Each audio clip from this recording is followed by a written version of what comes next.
మన నగరాలు పట్టణాలు ప్రగతి బాట పట్టాలంటే బీజేపీని గెలిపించండి. కేంద్ర ప్రభుత్వ సహకారంతో మున్సిపాలిటీలు, కార్పొరేషన్ల సమగ్రాభివృద్ధి. ఇది తెలంగాణ ప్రజలకు మోదీ గ్యారంటీ. కమలం గుర్తుకే మన ఓటు.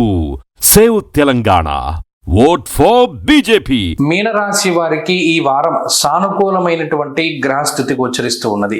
ప్రత్యేకించి ఈ వారంలో రవి, కుజ, చంద్ర గ్రహాలు దశమ, ఏకాదశ స్థానాల యందు సంచరిస్తూ ఉండడం అనేటువంటిది ఇదేం మామూలు విషయం కాదు. కారణం ఏంటి అంటే ఇప్పటికీ గ్రహాలన్నీ కూడా 12వ స్థానంలోకి వస్తూ ఉన్నాయి మీనరాశి వాళ్ళకి. అంటే 12లో బుధుడు, శుక్రుడు, రాహువు ఇప్పటికే చేరుకుని ఉన్నారు.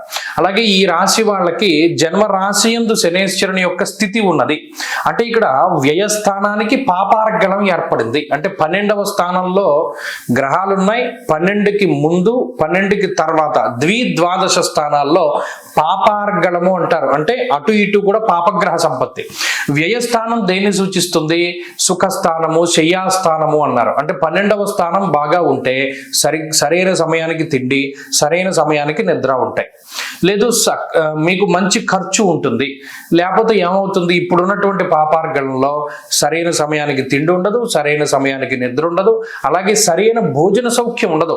అంటే ఇప్పుడు సాత్వికంగా ఏదో మంచి ఆహారం తినేటువంటి వాడు, ఇంకా మన మాటల్లో చెప్పుకోవాలి అంటే మంచి ప్రాపర్ డైట్ మెయింటైన్ చేసేటువంటి వాడు ఆ రోజున చాలా దారుణమైనటువంటి పదార్థాలు తినవలసి వస్తుంది. అంటే అప్పటి వరకు ఏదైనా ఈ ఫుడ్లో అనేక రకాలైనటువంటి విటమిన్స్, ప్రోటీన్స్ తిన్నవాడు ఇంకా మైదా పిండి తినవలసి వస్తుంది. ఇంకా అంత దారుణంగా ఉంటుంది అనమాట. అంటే ఇక్కడ వ్యయస్థానం పాడైపోయింది. అందువల్ల ఒక ప్రాపర్గా జీవితం వెళ్ళదు. ఇంకా మనం ఖర్చు గురించి మాట్లాడుకోవాల్సి వస్తే అనవసరమైన ఖర్చు.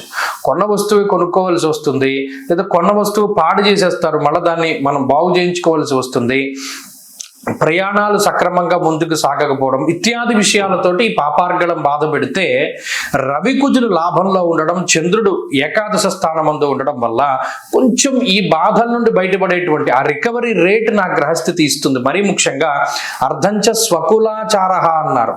అంటే మీ కులాచారాలను మీరు పాటిస్తూ ఉంటారు. ధైర్యం ఏకాదశ గతే కుజే అన్నారు. అంటే ఏకాదశ మందు కుజుడు గొప్ప ధైర్యాన్ని ఇస్తాడు. కాబట్టి